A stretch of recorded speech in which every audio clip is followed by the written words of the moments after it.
tombo anaingyany diako ao ny lala mazava no izorako tombo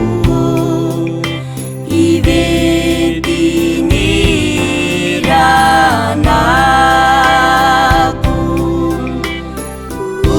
tanaty lalina no navotanao tanaty aizina no navoakanao nentinao tamin'ny lalam-baovao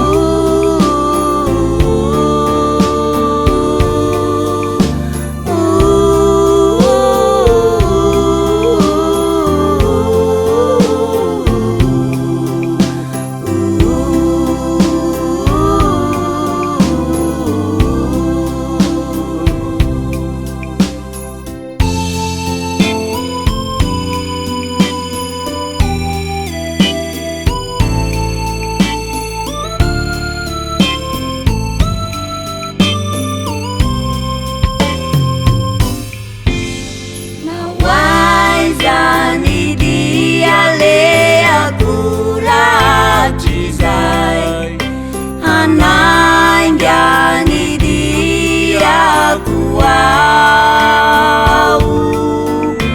nawaizany itoerako sy misy ay ivetiny ranako ory sy ferena tan'izany fa nilomany tany zavatry ny tany otsy amafy ianao nijery ahy sady naharoko ny andry ahy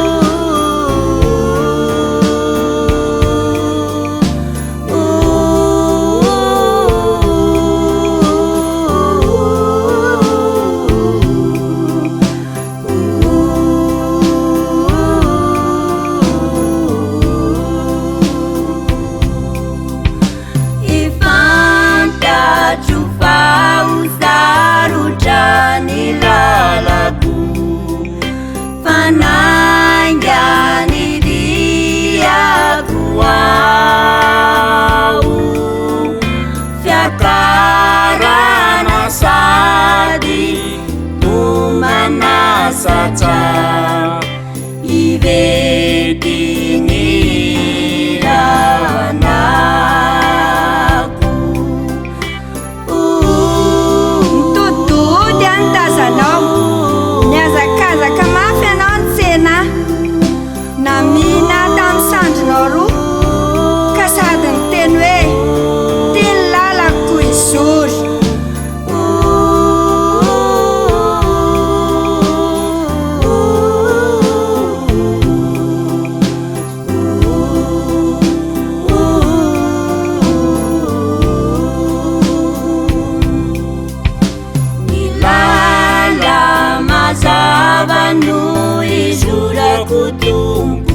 hitako ny lala tsara ka izorako azoko ny famonjena ka hotanako ho any aminao ary anao mandrakizay amen mazava no izorako tombo ivet